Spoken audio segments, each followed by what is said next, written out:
सुदामा चरित्र बहुत बार सुना है आपने, लेकिन उस सुदामा चरित्र के कुछ विशेष तथ्यों को आज ध्यान से सुनिए।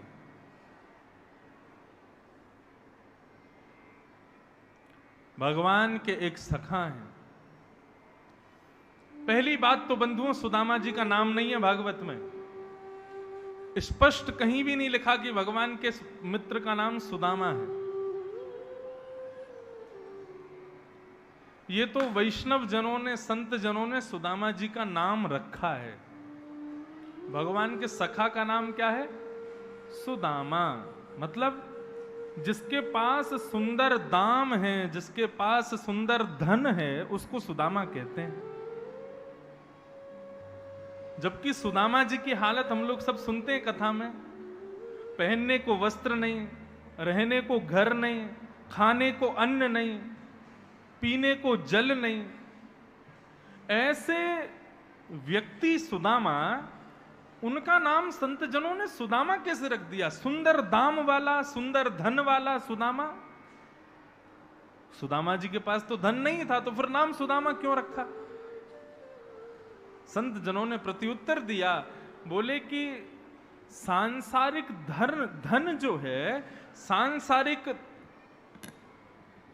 वैभव जो है वो सुंदर नहीं हो सकता। क्यों? क्योंकि वो एक दिन खर्च हो जाता है। आपके पास खूब प्रॉपर्टी, खूब पैसा, सब कुछ है, लेकिन एक दिन वो खर्च हो जाएगा, तो वो सुंदर कैसे हुआ? सुंदर तो कभी खर्च नहीं होता ना। तब संत जनों ने विचार किया, सुदामा जी के पास ऐसा क्या है जो उनसे कभी खर्च नहीं होता और वो बहुत सुंदर भी है। तब संत जनों ने बताया, बोले सुदामा जी के पास कृष्ण का अति सुंदर नाम रूपी धन है, इसलिए उनका नाम है सुदामा। ये नाम का धन है उनके पास। सुदामा जी कहते हैं, संसार के लोगों के धन खर्च हो जाते हैं, मेरे पास तो कृष्ण नाम का धन है, कभी खर्च नहीं होता, हमेशा रहता है मेरे पास। मैं कितना भी गाऊं, कितना भी खर्च करूं, लेकिन वो लुटता ही नहीं है, इसलिए उनका नाम है सुदामा। बंधु, सुदामा जी के अंदर 3 गुण हैं जिनकी वजह से भगवान ने उनको अपना मित्र स्वीकार किया। अब यहां इतने सारे गोपाल जी बैठे हैं सामने, सब सज धज के आए हैं अलग अलग, सबका जन्मदिन है आज। सबके जिन जिन घरों से ये सब आए हैं, इनके घर वालों से पूछो ये कौन है? कोई कहेगा मेरे लाला हैं, कोई कहेगा कि ये मेरे स्वामी हैं, कोई कहेगा मेरे भाई हैं, कोई कहेगा मेरे पति हैं, कोई कहेगा मेरे मित्र हैं, मेरे सखा हैं। ठीक है, आपने अपनी तरफ से एक नाता बना लिया ठाकुर जी से, लेकिन ठाकुर जी ने उस नाते को स्वीकार किया है कि नहीं, ये कैसे पता चले आपको? 3 गुण जिसके अंदर होते हैं, ठाकुर जी उसके नातों को स्वीकार करते हैं, और वो तीनों गुण सुदामा जी में। कौन कौन से गुण? ध्यान से सुनना। पहला, विरक्त इंद्रिय। अपनी इंद्रियों से जो विरक्त है। विरक्त इंद्रिय का मतलब क्या है? जीव को चाय पीने की इच्छा हो गई, अब जैसे ही चाय पीने की इच्छा हुई तो महाराज आपने तुरंत किसी को पकड़ा, भाई तू बहुत बढ़िया वाली चाय बनाता है, 1 गिलास चाय बना ला। उसने कहा दूध नहीं है, बोले कहीं से खरीद ला, बोले दुकान बंद है, अरे भैया कहीं कैसे भी व्यवस्था कर, मुझको चाय चाहिए। ऐसे व्यक्ति को, जो अपनी इंद्रिय की इच्छा को पूर्ण करने में कुछ भी कर सकता है, ऐसे व्यक्ति को भगवान कभी स्वीकार नहीं करते। जो अपनी इंद्रियों की इच्छाओं से विरक्त है, जीव की इच्छा हो गई चाय पीने की, तो पानी पी करके जीव को संतोष कर दिया, ऐसा व्यक्ति भगवान को प्रिय है। आंखों की इच्छा हो रही है सुंदर दृश्य देखने की, पहाड़ों पर घूमने की, लेकिन नेत्र बंद करके वृंदावन का स्मरण करके आंखों को जो संतोष देवे, ऐसा व्यक्ति ठाकुर जी को प्रिय है। कानों की इच्छा हो रही है कि सुंदर कोई संगीत सुना जाए, सुंदर कहीं कोई गाना सुना जाए, कोई फिल्मी गाना सुना जाए, लेकिन तभी कोई भजन चला करके, कथा चला करके कानों को जो संतोष देवे, ऐसा भक्त ठाकुर जी को प्रिय है। उसको कहते हैं विरक्त इंद्रिय। हमारे पूज्य पिताजी महाराज के गुरुदेव अनंत श्री विभूषित श्रीमद् भागवत के सचल विग्रह श्री रामानुज प्रपन्नाचार्य गुरु जी, आज जन्माष्टमी पर उनका स्मरण हुआ, उनको प्रणाम करते हैं। हमारे पिताजी महाराज के गुरु जी का नियम कैसा था? यदि हमारे घर में माँ रसोई बनाती थी, वही पाते थे गुरु जी, या कोई विद्यार्थी बनाते थे, तो यदि रोटी अच्छी बना दी, रोटी कुरकुरी बना दी, कुरकुरी समझते हैं, बढ़िया फूली हुई रोटी, उसमें घी लगा दो बिल्कुल कुरकुरी हो जाती है, ऐसी बढ़िया रोटी यदि कोई बना देता था तो गुरुजी भोजन नहीं करते थे। सुंदर स्वाद वाली बढ़िया बिल्कुल बेहतरीन सब्जी यदि कोई बनाता था तो उस सब्जी को नहीं खाते थे। किसी ने गुरुजी से पूछा, बोले गुरुदेव सुंदर रोटी बनती है, सुंदर साग बनता है, सुंदर सब्जी थाली सब बन के आती है, आप उसको पाते क्यों नहीं हो? तो गुरुजी कहते थे, आज यदि सुंदर रोटी खाऊंगा तो कल फिर से अच्छी रोटी खाने की इच्छा होगी, इसलिए मैं अच्छी रोटी से बचता हूं, ताकि जीव को बार बार अच्छी रोटी खाने का मन ना करे।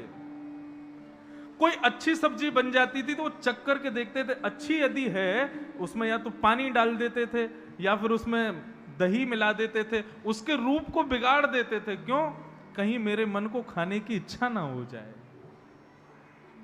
ऐसे अपनी इंद्रियों को जीतते थे वे।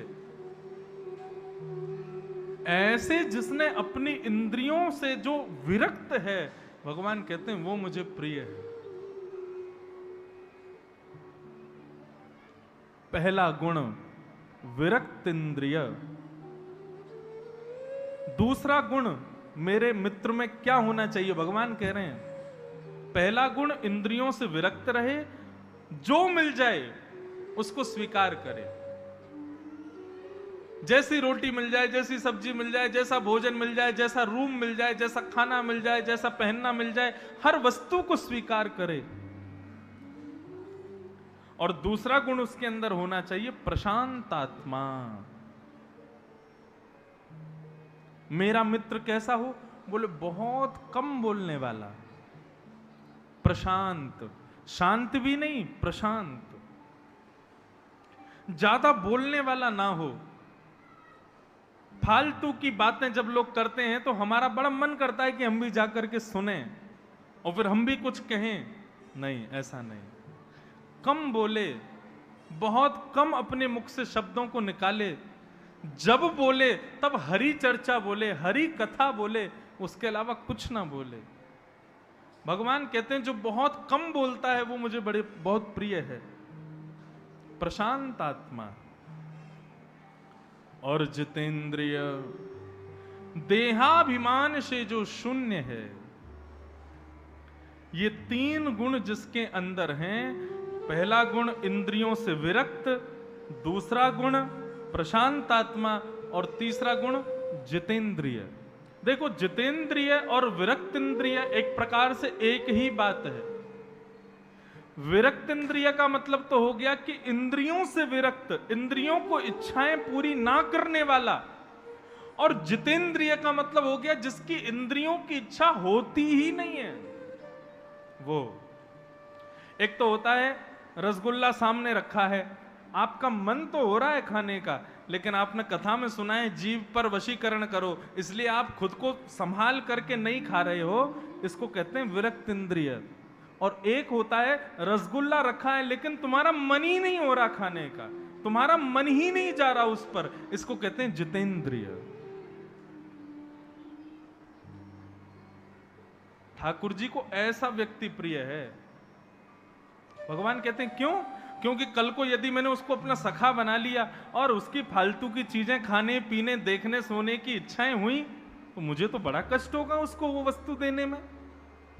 इसलिए जो विरक्त इंद्रिय है, प्रशांत है, जो शांत रहे, केवल मुझे सुने। अभी स्थिति क्या है? मंदिर में ठाकुर जी शांत खड़े हैं, बोलते नहीं हैं। क्यों? क्योंकि हम लोग चुप रहते नहीं हैं। हम लोगों से ठाकुर जी को फुर्सत ही नहीं मिलती, हम ही इतना सुनाते हैं। ये करवा दो, हे गोपाल जी ऐसा करवा दो, हे गोपाल जी ये मिल जाए, हे गोपाल जी वो मिल जाए, ये पूर्ण हो जाए, वो पूर्ण हो जाए। हम अपनी सुनाने से बाज नहीं आते, ठाकुर जी कब बोलेंगे? जो ठाकुर जी के सन्मुख रहे, कुछ ना बोले, केवल सुनने के लिए बैठा हो, ऐसे व्यक्ति को बिहारी जी की आवाज जरूर सुनाई देती है, जो अपनी नहीं सुनाता। ये 3 गुण हैं सुदामा जी में। कृष्णस्यासीत् सखा कश्चित् ब्राह्मणो ब्रह्मवित्तमः विरक्तेन्द्रियार्थेषु प्रशांतात्मा जितेन्द्रिय। सुदामा जी के स्थिति बहुत दयनीय है। पहनने को अच्छे वस्त्र नहीं है, खाने को भोजन नहीं है, रहने को घर नहीं है। यहां तक कि उनके जो बालक हैं वो भी जब विद्यालय से पढ़ करके आते हैं, पिताजी पिताजी आज बहुत भूख लगी है, कुछ खिलाओ ना। तब सुदामा जी जाकर के रसोई घर में देखते हैं कुछ भी खाने की सामग्री नहीं है, लेकिन बच्चे जिद कर रहे हैं। तो बच्चों को संतोष दिलाने के लिए सुदामा जी आलू के आकार में दिखने वाले पत्थरों को उठा लाते हैं, पात्र में जल भर के नीचे अग्नि लगा देते हैं और उन आलू के आकार में दिखने वाले पत्थरों को जल में रख करके बच्चों को दिखा देते हैं। बच्चों देखो, आलू अभी उबल रहा है। जी पिताजी, ये उबल जाएगा, उसके बाद खाने को मिलेगा। बच्चे नाचने लगते हैं कि आज हमको कुछ खाने को मिलेगा। लेकिन तभी सुदामा जी कहते हैं, अब इतनी देर आलू उबलेगा, उतनी देर तुम दोनों क्या करोगे? क्या करें पिताजी? बोले आओ, अपना सिर मेरी गोद में रखो, थोड़ी देर में तुमको कृष्ण कथा सुनाता हूं, तब तक आलू पक रहा है। और कृष्ण कथा सुनाते सुनाते सुनाते सुनाते सुनाते सुनाते भूखे प्यासे बच्चे सो जाते और सुदामा जी उनको कुछ नहीं खिला पाते। इतनी दयनीय अवस्था। हमारे पूज्य पिताजी महाराज अपनी कथा में कहते हैं, बंधुओं, सुदामा जी निर्धन हैं, सुदामा जी दीन हैं, लेकिन सुदामा जी दरिद्र हैं, ऐसा कभी नहीं कहना चाहिए। दरिद्र किसको कहते हैं? जो मिला है उसमें असंतोष हो और दूसरे की वस्तुओं को देख करके उसके मन में इच्छा होती हो ये भी मुझे मिल जाए, ऐसे व्यक्ति को दरिद्र कहते हैं। सुदामा जी असंतोषी नहीं है। सुदामा जी जैसा संतोष किसी के पास नहीं है। पूछने की बात यह नहीं है कि सुदामा जी दीन क्यों हैं। पूछने की बात यह है, एक गुरु के 2 शिष्य, एक कृष्ण एक सुदामा, एक सोने की नगरी द्वारिका के राजा और एक छोटी सी झोंपड़ी में रहने वाले सुदामा। एक गुरु के यहां एक साथ पढ़ने वाले 2 शिष्यों पर गुरु की कृपा एक जैसी क्यों नहीं हुई, अलग अलग क्यों हो रही है? यह विषय पूछने का है। बहुत ध्यान से सुनिएगा बंधु। एक कथा मैं सुनाया करता हूं। जब सुदामा जी गुरुकुल में पढ़ते थे तो एक दिन एक घटना हुई। भृगु ऋषि सांदीपनी गुरुकुल में भिक्षा मांगने के लिए आए। प्राचीन काल में ऋषिजन भिक्षा मांगते थे और भिक्षा में सूखी सामग्री देते थे, संत जन खुद बना करके पाते थे। भृगु ऋषि भिक्षा मांगने के लिए सांदीपनी गुरुकुल पहुंचे, जहां पर कृष्ण सुदामा पढ़ते थे और भी बालक रहते थे। उस दिन कृष्ण सुदामा की बारी थी वन में जाकर के पुष्प तोड़ के लाने की, लकड़ी तोड़ के लाने की और कुछ पूजन की सामग्रियां लेकर के आनी है। रोज बच्चों का नंबर आता था, आज ये जाएंगे, आज ये जाएंगे। उस दिन कृष्ण सुदामा की बारी थी।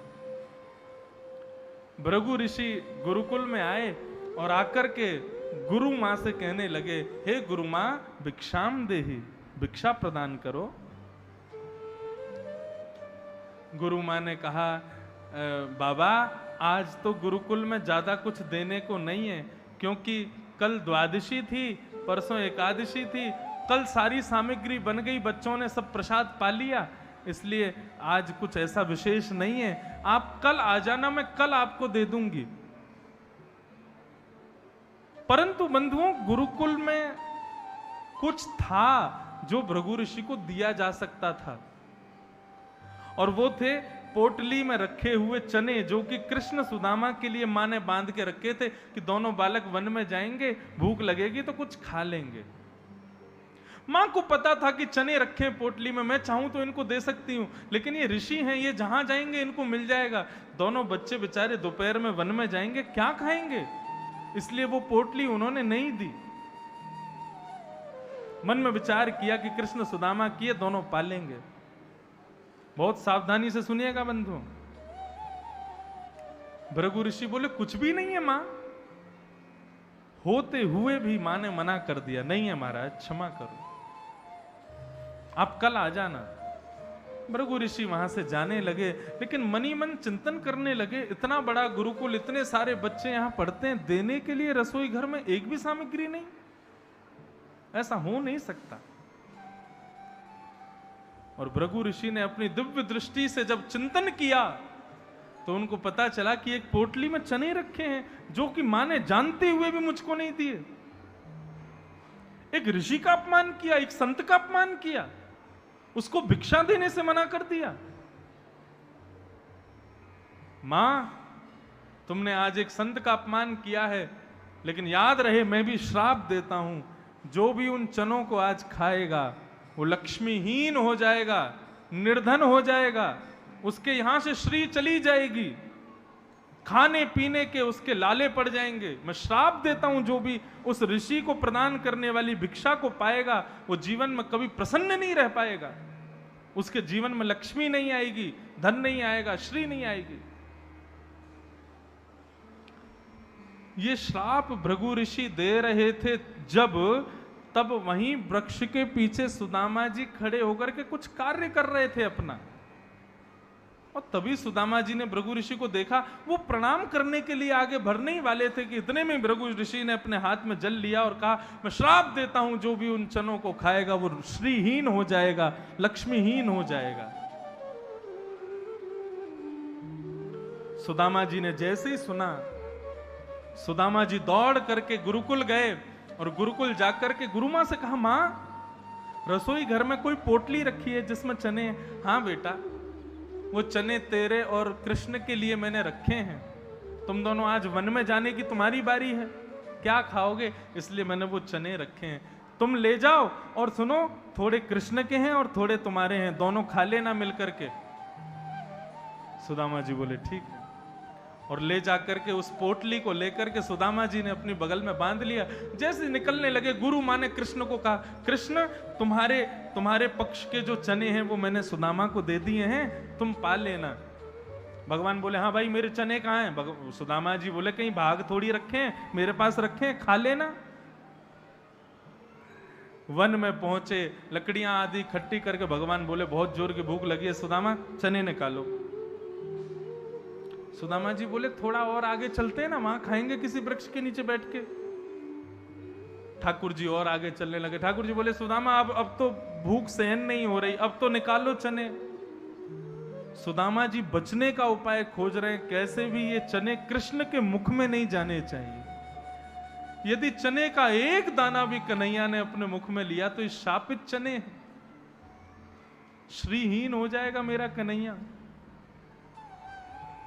तभी काले काले बादलों ने आकर के गर्जना शुरू किया, मूसलाधार बारिश होने लगी।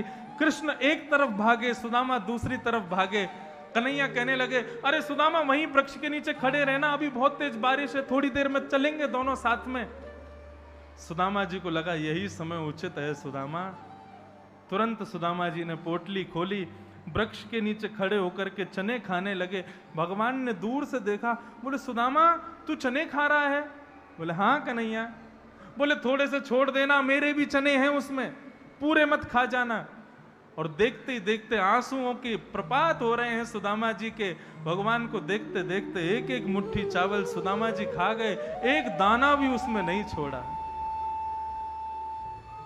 बारिश जब बंद हुई, ठाकुर जी आए, आकर के बोले सुदामा मेरे चने दो, बहुत तेज भूख लगी है। सुदामा जी मुस्कुराने लगे, नेत्रों से आंसू बहने लगे, कन्हैया को हृदय से लगा लिया। बोले कन्हैया तू सदा प्रसन्न रही हो, तू सदा खुश रही हो। जितनी भूख आज तुझे लगी है ना, भगवान करे जीवन में तुझे इतनी भूख कभी ना लगे। तू लक्ष्मीपति बन जाए, तू श्रीपति बन जाए, तू सोने की नगरी का राजा बन जाए। एक मित्र की तेरे को बहुत बहुत शुभकामनाएं हैं। ठाकुर जी बोले चने खा गए तुम मेरे, और मुझे कह रहे हो कि तुम श्रीपति बन जाओ, तुम लक्ष्मीपति बन जाओ, तुम सोने की नगरी के राजा बन जाओ। इतनी छोटी सोच तुम्हारी, मेरे बट के चने भी खा गए तुम।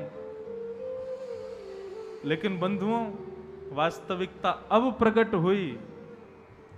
सुदामा जी के घर में जो लक्ष्मी का अभाव है और कृष्ण जो लक्ष्मीपति हैं, ये सुदामा जी ने अपने मित्र कृष्ण को उपहार दिया है।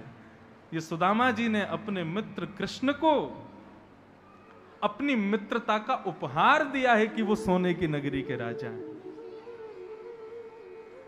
इसलिए सुदामा जी श्रीहीन हैं, इसलिए सुदामा जी के घर में लक्ष्मी नहीं है, क्योंकि उन्होंने अपने बट की लक्ष्मी को भी कृष्ण को प्रदान कर दिया, अपने मित्र को दे दिया, अपने सखा को दे दिया।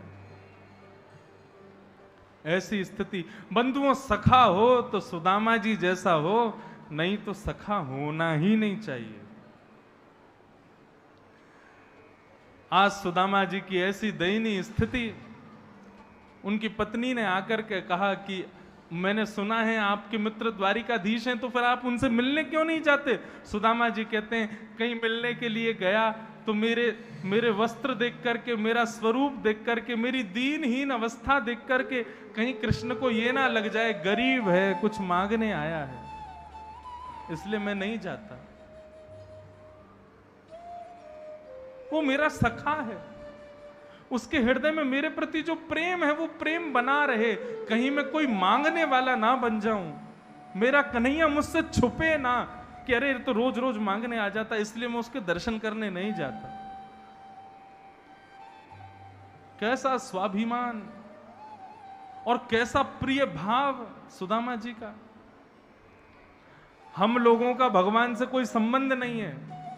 हम भली भांति ये तक नहीं जानते कि ठाकुर जी के क्या नियम हैं, वो कहां से हैं, कैसे हैं, राधा रानी से उनका क्या संबंध, रुक्मणी कौन, आदि आदि कौन।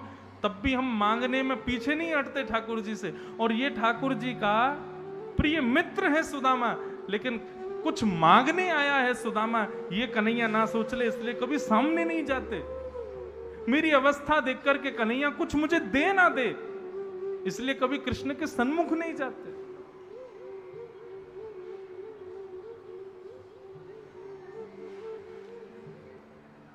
आज लेकिन सुदामा जी की पत्नी ने उनको सौगंध दी है। बोले तुम्हें मेरी सौगंध है, अपने लिए मत जाओ, मेरे लिए मत जाओ, लेकिन इन बालकों के लिए आज कृष्ण का दर्शन करने चले जाओ। देवी,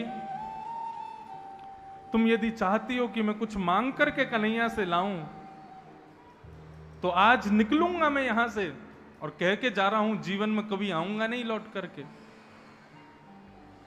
लेकिन इन बालकों की सौगंध देकर के तुम मुझसे कह रही हो कि तुम जाओ, मैं जाऊंगा, दर्शन करने जाऊंगा, लेकिन फिर भी कन्हैया से कुछ मांगूं मैं, ये विचार मत कर लेना कभी। मैं कुछ नहीं मांगूंगा।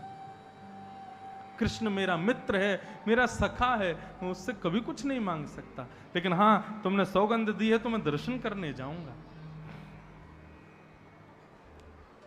श्री सुदामा जी महाराज निकल गए घर से।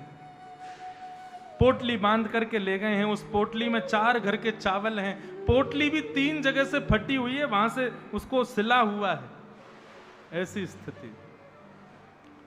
चलते चलते चलते चलते सुदामा जी महाराज रास्ता भटक गए, कहीं और पहुंच गए। वहां जाकर के पूछा, भैया द्वारिका कितनी दूर है? बोले आप गलत आ गए हो, द्वारिका के लिए तो 100 किलोमीटर वापस जाना पड़ेगा, वहां से एक रास्ता मुड़ेगा, वो द्वारिका के लिए जाता है। सुदामा जी सोचने लगे, कन्हैया कितनी नगरी दूर है तेरी। लाला, वहीं एक नदी थी, उस नदी के किनारे हाथ की तकिया लगा करके सुदामा जी सो गए। बोले लाला हम तो थक गए, हम तो हार गए, चलते चलते महीनों बीत गए, तेरी नगरी नहीं आई। अब लाला यदि तोकू मिलनो हो तो तू हमसे यहीं आके मिल लियो, हमारे बस की ना तेरे पास आनो। ऐसा कहकर के सुदामा जी महाराज नदी के किनारे जैसे ही सोए, इतने में ही जय श्री कृष्ण नाम की ध्वनि आने लगी। सुदामा जी ने नेत्र खोल करके देखा तो सोए तो नदी के किनारे थे, लेकिन अभी किसी स्वर्ण की नगरी में बैठे हैं। हर व्यक्ति के मुख से जय श्री कृष्ण नाम की ध्वनि प्रकट हो रही है। हर व्यक्ति यहां पर तिलक लगा करके, चोटी रख करके कृष्ण नाम का गुणगान करता हुआ चल रहा है। सुदामा जी बोले, ये मैं कहां आ गया, ये कौन सी जगह है? एक व्यक्ति से जाकर के पूछा, भैया ये कौन सी नगरी है, ये कौन सी जगह है? बोले महाराज ये द्वारिकापुरी है। बोले द्वारिकापुरी, मेरे सखा कृष्ण की द्वारिकापुरी? बोले आपके सखा कृष्ण? बोले हाँ, मेरे संग गुरुकुल में पढ़े थे, सांदीपनी गुरुकुल। वो सांदीपनी गुरुकुल में पढ़े, मथुरा के रहने वाले थे, वृंदावन में उन्होंने लीला की, उन्हीं कृष्ण की नगरी है? बोले हाँ जी, उन्हीं कृष्ण की नगरी है द्वारिका। अब तो सुदामा जी नृत्य करने लगे, आनंद करने लगे। जय हो लाला, तेरी सदा ही जय हो। हम तो ना जाने कहाँ पहुंच गए थे, वहीं सो गए थे, सारी आशाएं खत्म हो गई, लेकिन लाला तेने बड़ी कृपा करी, हमको यहाँ बुला लियो अपने पास में, अपनी सन्निधि में तेने हमें पहुंचा दियो, बड़ी कृपा करी लाला। किसी से पूछा द्वारिकाधीश कहाँ मिलेंगे? बोले सामने जो ये स्वर्ण का महल है, इसी में द्वारिकाधीश हैं। सुदामा जी महाराज चल करके गए, द्वारपालों से कहा, हे द्वारपालों, मैं कृष्ण का मित्र हूं, मेरे तन की दशा देख करके, मेरे वस्त्रों को देख करके, मेरी मनस्थिति परिस्थिति देख करके आप कहीं ये मत सोच लेना कि मैं कोई गरीब हूं, कुछ मांगने आया हूं। मैं तो बस ये कहना चाहता हूं, द्वारिकाधीश मेरे संग पढ़े हैं, मैं उनका बचपन का सखा हूं, उनका दर्शन करने आया हूं। यदि वो बहुत व्यस्त हों तो आप कहीं किसी खिड़की से मुझे दर्शन करा देना, और यदि व्यस्त ना हो तो मेरे को उनसे मिलवा दीजिएगा, बस इतनी कृपा मुझ पर कर दीजिए। अब यहां मैंने सुना है, कई लोग कहते हैं कि द्वारपालों ने सुदामा जी को धक्का दे दिया, दूर घेर दिया, पटक दिया। बोले अरे गरीब कहां कहां से उठ के चले आते हैं और ऐसा वैसा कर। ऐसा कुछ भी नहीं हुआ था। भगवान के द्वारपाल सुदामा जी को धक्का देंगे तो ऐसे द्वारपाल द्वारिकाधीश के हों, इससे बड़ी द्वारिका की निंदा की, शर्म की बात और कोई नहीं हो सकती। भगवान के स्वयं के द्वारपाल ये नहीं जानते क्या कि हमें किससे कैसे कहां क्या बात करनी चाहिए? सुदामा जी को आदर उन्होंने बिठाया, प्रणाम किया और कहा कि महाराज द्वारिकाधीश अभी भोजन कर रहे हैं, हम जाके आपका संदेश उनको दे देते हैं, वो जैसे ही अपने क्रियाओं से निवृत्त होंगे हम आपको मिलवा देंगे। द्वारपालों ने जाकर के भीतर ठाकुर जी को बताया। बोले महाराज द्वार पर एक दुर्बल सा ब्राह्मण आकर के खड़ा है, स्वयं को आपका बचपन का मित्र बता रहा है।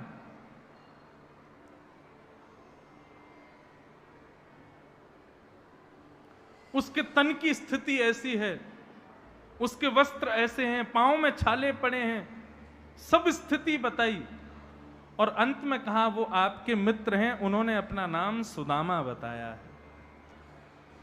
भोजन कर रहे द्वारिकाधीश ने जैसे ही सुना मेरे मित्र सुदामा आए हैं, सांदीपनी गुरुकुल में मेरे साथ पढ़े हुए सुदामा जी यहां पर आए हैं। जैसे ही ठाकुर जी ने सुना, ठाकुर जी बोले कहां है सुदामा जी? बोले बाहर खड़े हैं। बोलने लगे तुम उनको बाहर ही छोड़ करके आ गए, भीतर नहीं लेके आए? ठाकुर जी ने अपनी भोजन की थाली छोड़ी, अपने अपने हाथ में लगे हुए भोजन के कवल को वहीं छोड़ दिया। दास दासियां खड़े हैं, बड़े बड़े सब लोग खड़े हैं, सबको छोड़ करके ठाकुर जी सीधे दौड़े हैं। एक बेड़ी पार की, दूसरी बेड़ी पार की, महामंत्री पीछे चल रहे हैं, सेनापति पीछे चल रहे हैं, सब दौड़ रहे हैं, लेकिन ठाकुर जी रुक ही नहीं रहे हैं। ना जाने कौन ऐसा द्वार पर आया है जिसके लिए ठाकुर जी सबको छोड़ करके जा रहे हैं।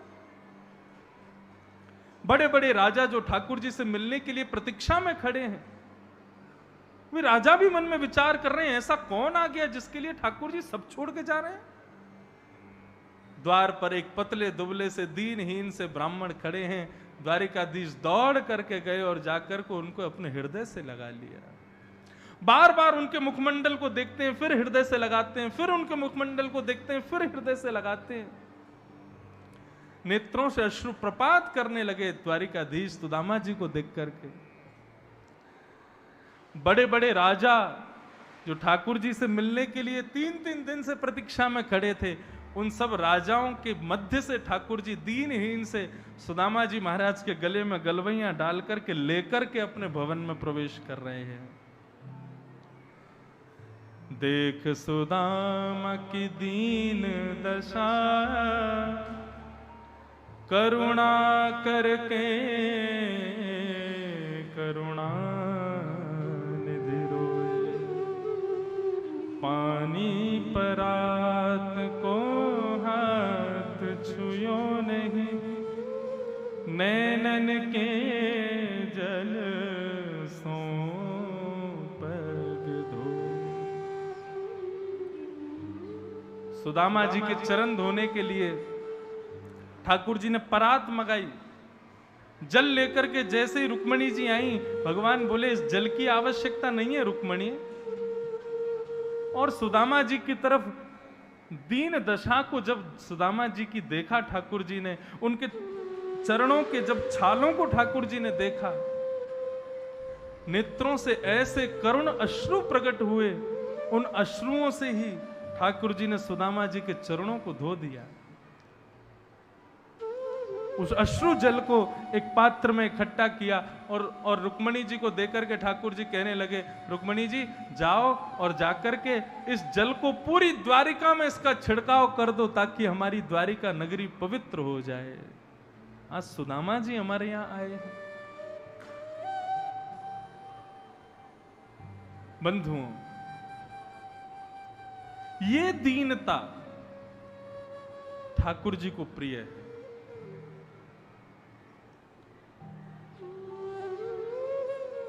हम दीन नहीं बन पाते, हम सब बन जाते हैं जीवन में, लेकिन अपने भीतर दीनता नहीं ला पाते, सरलता नहीं ला पाते, जो कि ठाकुर जी को सबसे ज्यादा प्रिय है। वो दीनता, वो सरलता श्री सुदामा जी में। सुदामा जी के साथ ठाकुर जी का संवाद हुआ। ठाकुर जी ने कहा, सुदामा जी आपका ब्याह हो गया? सुदामा जी बोले हाँ ब्याह तो हो गया लाला। बोले ब्याह कर लिया, हमको ब्याह में बुलाया नहीं आपने। सुदामा जी बोले लाला तू द्वारिका को राजा है, इतना बड़ा आदमी है, अब हम छोटे मोटे लोगन के यहाँ ब्याह में हम कैसे बुलाते? लाला मेरी छोड़, तू बता तेने ब्याह कियो कि नहीं कियो? ठाकुर जी अब क्या बोले ब्याह किया कि नहीं, एक आध किए हो तो बता। मैं 16,108 किए। ठाकुर जी मुस्कुराने लगे, बोले हाँ हमारा भी हो तो गया। अच्छा भाभी कहाँ है? ने हमको मिलवा भाभी से। ठाकुर जी बोले भाभी से मिलोगे? बोले हाँ मिलना है। तो फिर बैठो अभी बुलाते हैं। भगवान ने सब पत्नियों को इशारा किया, लाइन लगाओ, सब आओ, एक एक करके प्रणाम करो। मैं रुक्मणी प्रणाम, देवी चरसो भाग्यवती रहो। मैं जामवती प्रणाम, देवी चरसो भाग्यवती रहो। मैं सत्यभामा प्रणाम, देवी चरसो भाग्यवती रहो। मैं कालिंदी प्रणाम, देवी चरसो भाग्यवती रहो। मैं मित्रविंदा, मैं लक्ष्मणा, मैं भद्रा, सबको प्रणाम किया। सबने प्रणाम किया। सुदामा जी ने सबको आशीर्वाद प्रदान किया। करते करते करते करते महाराज 5000 पत्नियां भगवान की प्रणाम करके चली गईं। सुदामा जी का तो हाथ ही थक गया आशीर्वाद देते देते।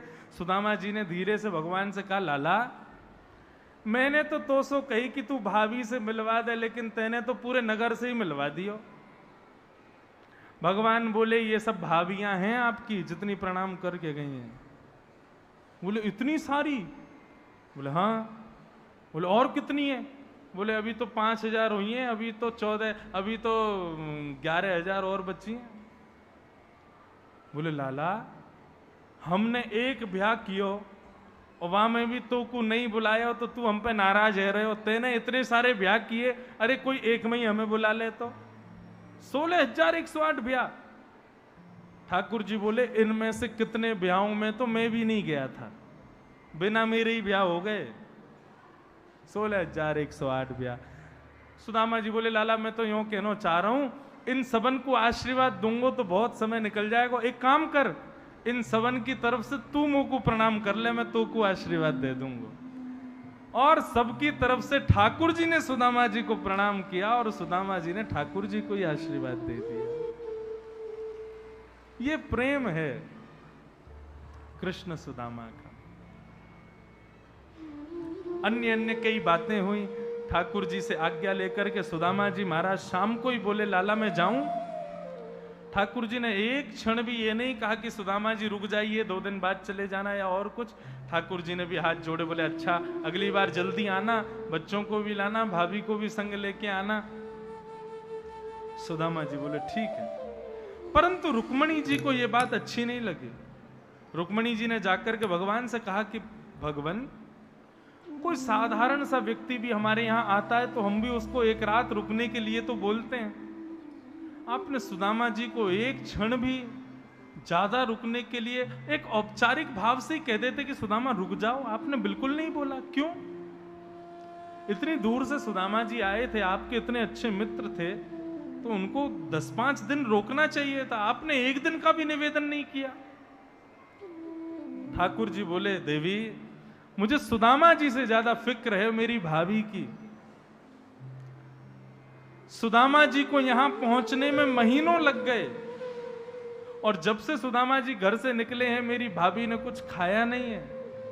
वो सुदामा जी की कुशलता के लिए व्रत कर रही हैं कि सुदामा जी सही सलामत वापस आ जाएं।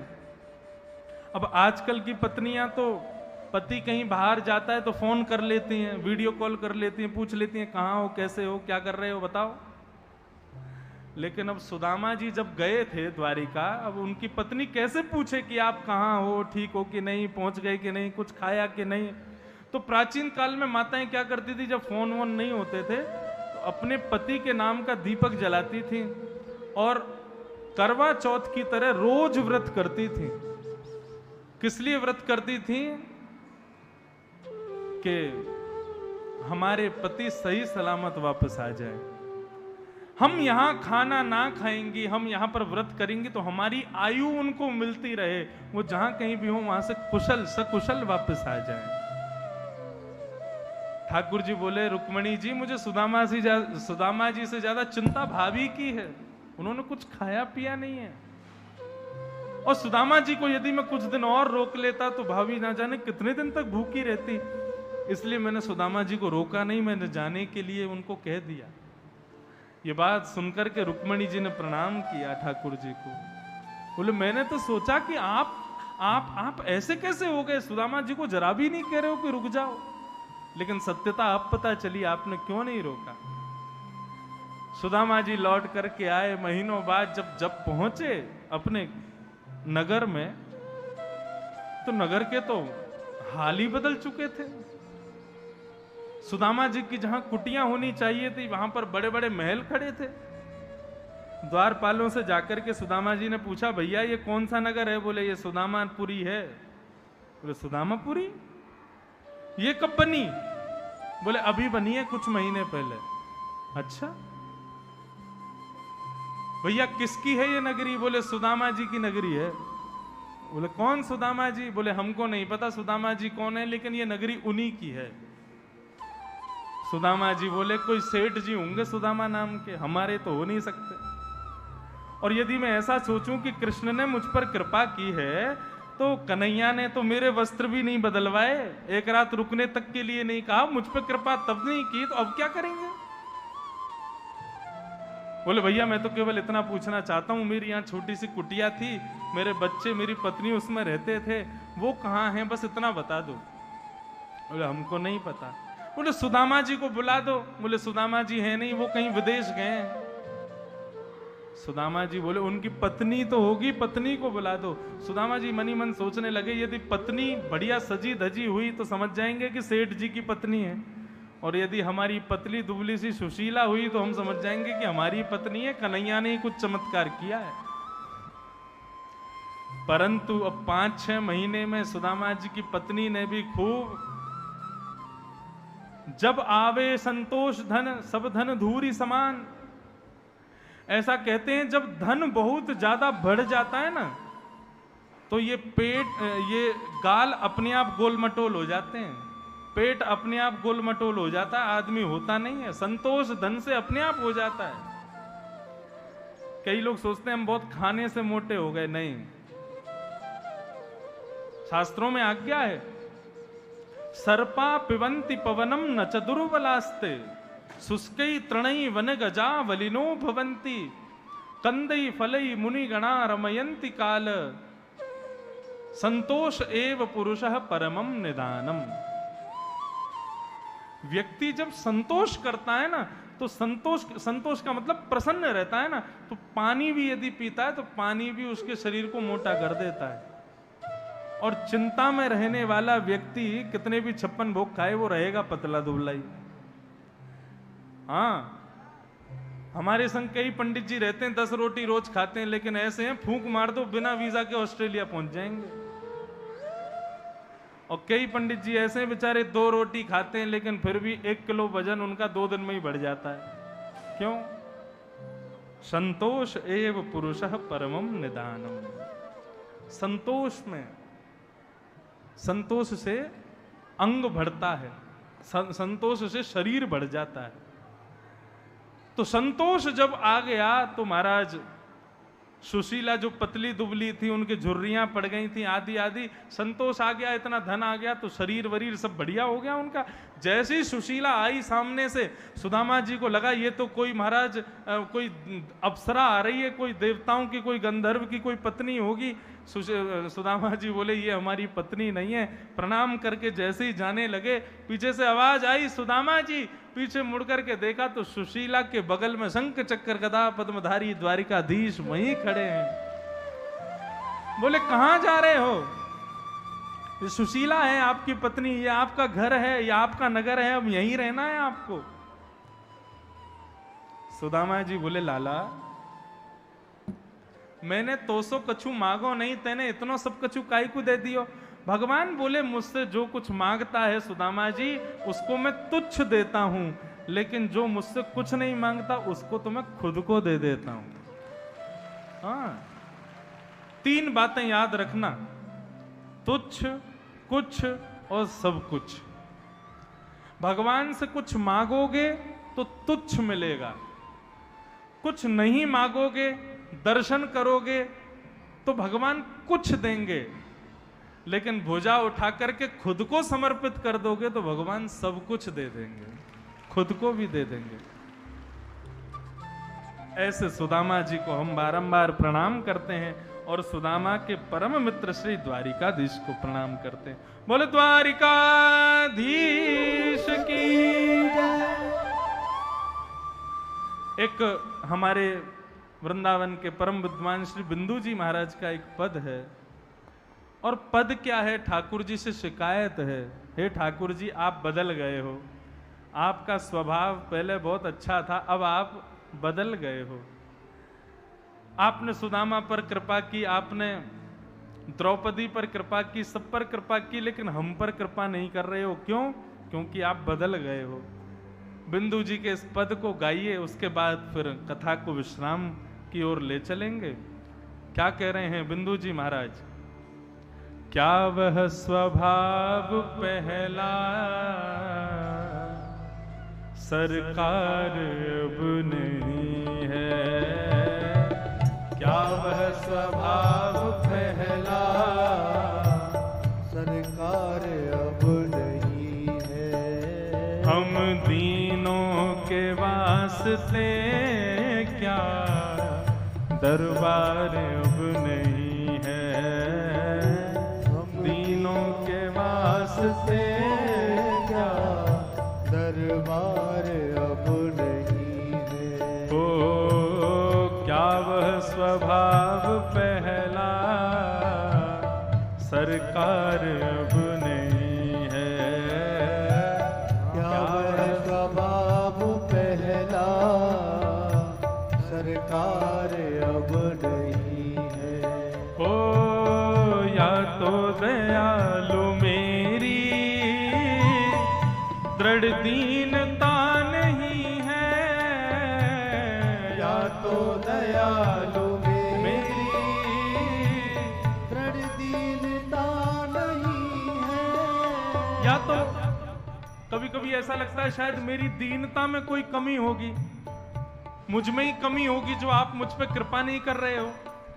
लेकिन कभी कभी लगता है ठाकुर जी मैं तो खूब दीन हूं, मैं तो हर तरीके से दीन बन गया हूं, फिर भी आप कृपा नहीं कर रहे हो। या तो दयालु मेरी दृढ़ दीनता नहीं है, या तो दयालु मेरी दृढ़ दीनता नहीं है?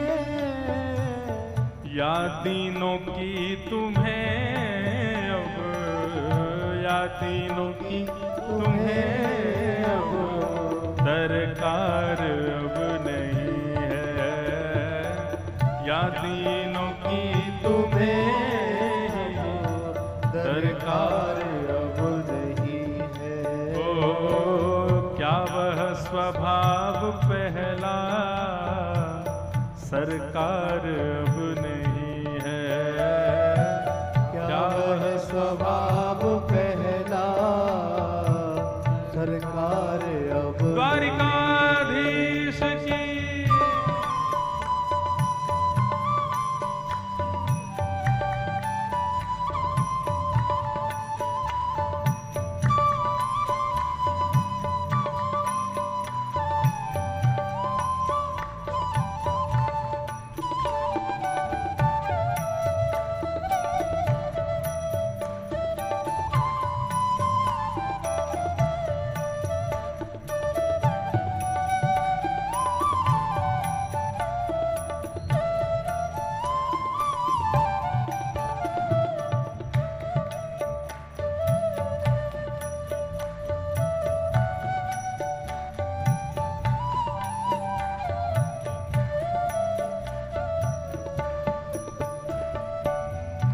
दौड़े थे द्वारिका से जिस पर अधीन होके, दौड़े थे द्वारिका से जिस पर अधीन होके, दौड़े थे द्वारिका से जिस पर अधीन होके, दौड़े थे द्वारका से जिस पर अधीन होके, उस अश्रु बिंदु से भी क्या प्यार अब नहीं है? उस अश्रु बिंदु से भी क्या प्यार अब नहीं है? ओ क्या वह स्वभाव पहला सरकार अब नहीं है? क्या वह स्वभाव पहला सरकार अब नहीं है? ओ हम दीनों के वास्ते क्या दरबार अब नहीं है? हम दीनों के वास्ते क्या दरबार सब लोग गाओ भाव से। ओ गोविंद बोलो हरि गोपाल बोलो, गोविंद बोलो हरि गोपाल बोलो।